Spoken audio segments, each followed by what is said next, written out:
I'm Nolan, in case anybody doesn't know, and I don't blame you if you don't. You do, because you dress like that. How do we start? How are you back in the MCM Expo? Love it. London is absolutely one of my favorite cities I've ever been to, and any chance I get to come back here, I would come help the construction for the new bike paths if they pay me enough. No, and it's been great. You know, I mean, I'm kind of new to the whole convention experience. I've done a few in Tampa, Florida, and Toronto was one of my first bigger ones this past year.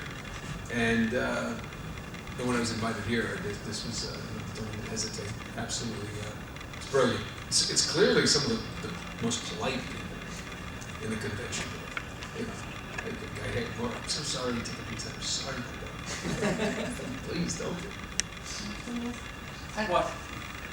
There's been a lot of talk recently in the video games industry about voice actors and the various things going on in terms of what you get rewarded with as a voice actor in the video games industry. Are you aware of the stuff that's been going on with that, and what's your opinion on the sort of video game voice actor discussions at the moment? You're referring to the potential strike? The potential strike action, yeah. Yes.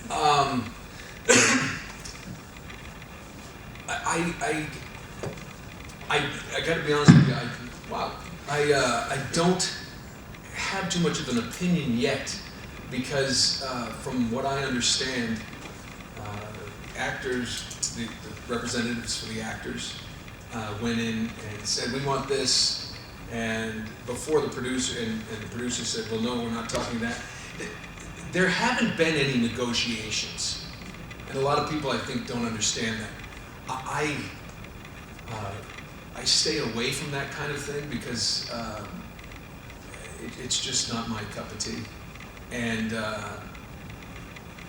I think I don't agree with necessarily I've heard sentiments from both sides, and I don't have. The producers have never told us. I don't know what they're offering, because they were never given the chance to offer that. So there's never been any negotiations. The only thing that happened recently was actors took a vote to give the right to strike, and which, because I don't know the facts, I abstained from. I didn't vote one way or the other. I don't think anybody wants a strike.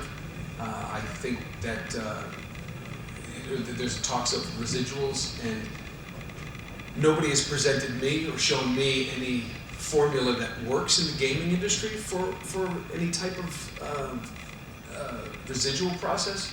I know in film and television, when a movie replays in another time, residuals are owed, but there's new sets of advertising around that showing, and there's a formula that they can work out, and they're not even calling this a residual, they're calling it bonuses.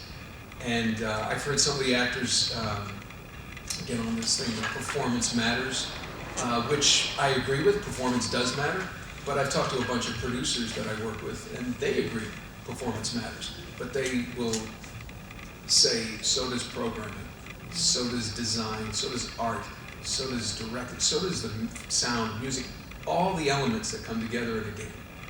And those people don't have a union saying we're going to strike. And I think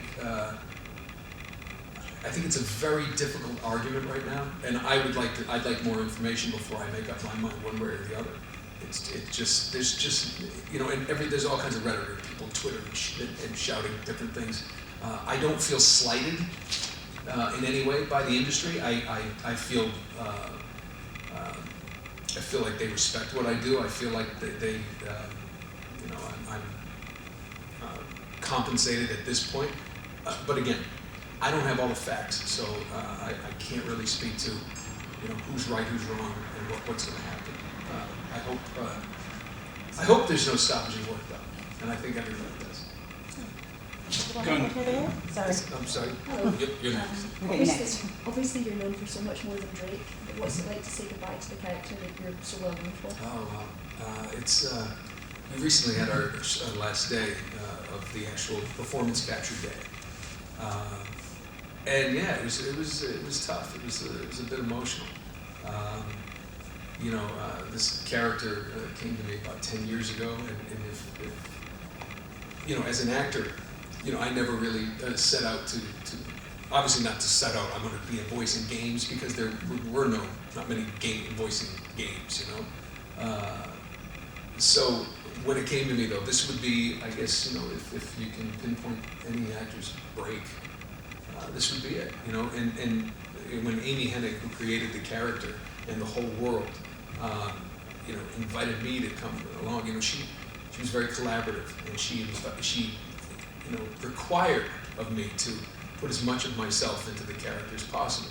So when you do that, and then you see this thing just explode all over the world, let's put it this way, my parents are tickled. They had no idea. It's funny, because I'm from just outside Boston, and then Rhode Island. I grew up in Rhode Island, and it's the smallest state in America, and little place, and and oddly enough, Sullivan, Richard McGonagle was from Maine, so Sullivan, they were New England boys. Nobody cares. I just never got to say that in front of 3 microphones. But yeah, no, it's been, the end was bittersweet. I assume it's the end, but you never know. Somebody can order another one, I suppose, but I don't know. I think this is it's fitting, and if we keep going, I might have to play Sully soon. You had a question? Oh, yeah, sure.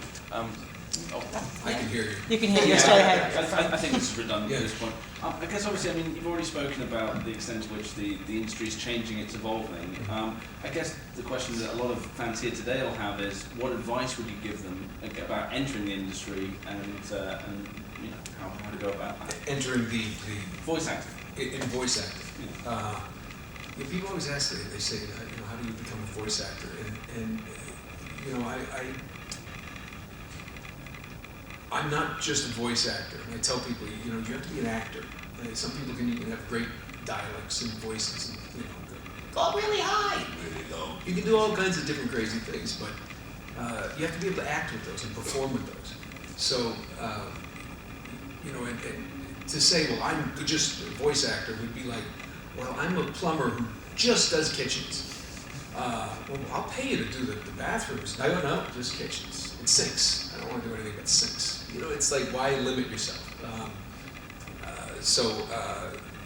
The advice that I give people in anything is just learn the craft, respect it, and don't get into it to become rich, certainly, or famous, or anything like that. I've spent more of my life broke than I have, the other way.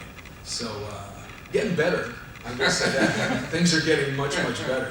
I think it's important that most parents don't like to hear this, but when people want to be an actor, or any profession, just commit to it. I hear too many people saying, well, I'm going to do it, but I'm also doing. This is my backup plan. It's that you're not committed. People don't like to hear this, especially parents, and I'm a parent, so if my son says it, I'll lock him in his room. But there's no plan B sometimes. You just go for it, and you just do it, and be open to change in the way your career or your life takes you. I never wanted to be an actor. This wasn't the dream. I wanted to be a professional baseball player, and when my shoulder gave out, and that was kind of the end of that, I was going to be a journalist, and I was a journalist I went to graduate school in Boston, and then was a reporter for a year, and I hated it. I covered more murders and house fires and things like that. It just, and then somehow just I did another play and stand up, and just the river kind of took you, and here we are. Here we are almost 20 years later. It's, Do we have any final questions? I'll be quicker with questions. I can hear them. Okay. As a gamer, and in regards to The Last of Us, and obviously you play David and whatnot, what is your feeling about the ending of that game? The ambiguous nature of the ending of that game, Joel and Ellie, where are they gonna end up, do you think? I have no idea. I have a machete in my head, so I really don't know. I think wherever it ends up, the game is well written, it's well done, and if they do another one, who knows where it could go. But I think anytime a game ends like that, it leaves people wanting more. It's like a good comedian. He'll always end on a strong joke and then walk off. You want him back. You don't want him to leave. But that's on purpose because you more and more. So that game it's like well done to finish up like that. Because you're always going to want more. Yes. If the Uncharted movie ever gets into production, would you play on the big screen? There's no way the business of Hollywood would ever let me play. Not my book, Well, you know what? I don't have any say in any of that stuff. The one thing I said is absolutely I would, but they gotta hurry because gotta get back. I think I said this earlier and people kind of upset, but I don't know if that movie makes sense anymore. I mean, this game is so cinematic, and whereas Assassin's Creed is taking a different spin on what that world constructed, which could be very interesting. Most of the scripts that I've heard about, at least, basically would redo what was in the game and just kind of go along that way. And I don't think that would work. And it's going to be very difficult for people. People are emotionally invested in Nathan Drake. You play as him. We've done it for a decade. People are anticipating Uncharted 4. It's one of the few characters that they've allowed to age with its audience, and you are emotionally invested. It's real quick. I know it is, but it's very similar